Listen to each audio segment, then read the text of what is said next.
Bien-aimés de Café Évangile, Jésus s'écria, « Celui qui croit en moi, ce n'est pas en moi qu'il croit, mais en celui qui m'a envoyé. Et celui qui me voit, voit celui qui m'a envoyé. » Chers amis, notez que les paroles de Jésus dans le passage cité ci-dessus commencent par indiquer que Jésus s'écria. Cet ajout intentionnel de l'auteur de l'Évangile met l'accent sur cette déclaration. Jésus ne s'est pas contenté de dire ces mots, il a crié. Et c'est pourquoi nous devrions être particulièrement attentifs à ces paroles et leur permettre de nous parler encore plus. Ce passage de l'Évangile se déroule durant la semaine précédant la passion de Jésus. Il est entré triomphalement à Jérusalem et tout au long de la semaine, il a parlé à divers groupes de personnes tandis que les pharisiens complotaient contre lui. Les émotions sont tendues et Jésus parle avec de plus en plus de vigueur et de clarté. Il parle de sa mort imminente, de l'incrédulité de beaucoup et de son unité avec son Père céleste. À un moment donné de la semaine, alors que Jésus parlait de son unité avec le Père, la voix du Père s'est fait entendre de manière audible par tous. Jésus venait de dire, « Père,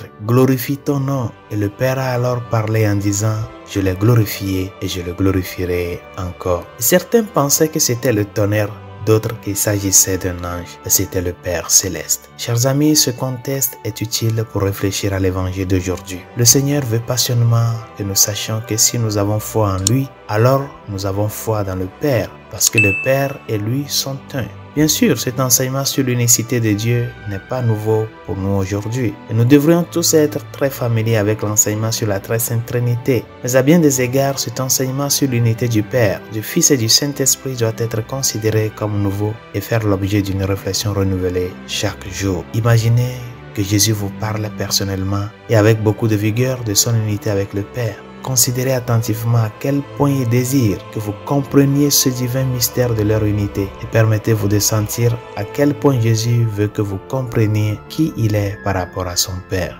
Chers amis, comprendre dans la prière la Trinité nous apprend beaucoup, non seulement sur qui est Dieu, mais aussi sur qui nous sommes. Nous sommes appelés à partager l'unité de Dieu en nous unissant à lui par l'amour. Les premiers pères de l'Église ont souvent parlé de notre appel à être divinisés, c'est-à-dire à partager la vie divine de Dieu. Et bien qu'il s'agisse d'un mystère qui dépasse l'entendement, le Seigneur désire profondément que nous y réfléchissions dans la prière. Résolution de ce jour, lutte pour l'unité, comme le Père et le Fils sont unis. Et nous qui dans le baptême, nous participons de la vie divine, nous sommes appelés à lutter pour l'unité.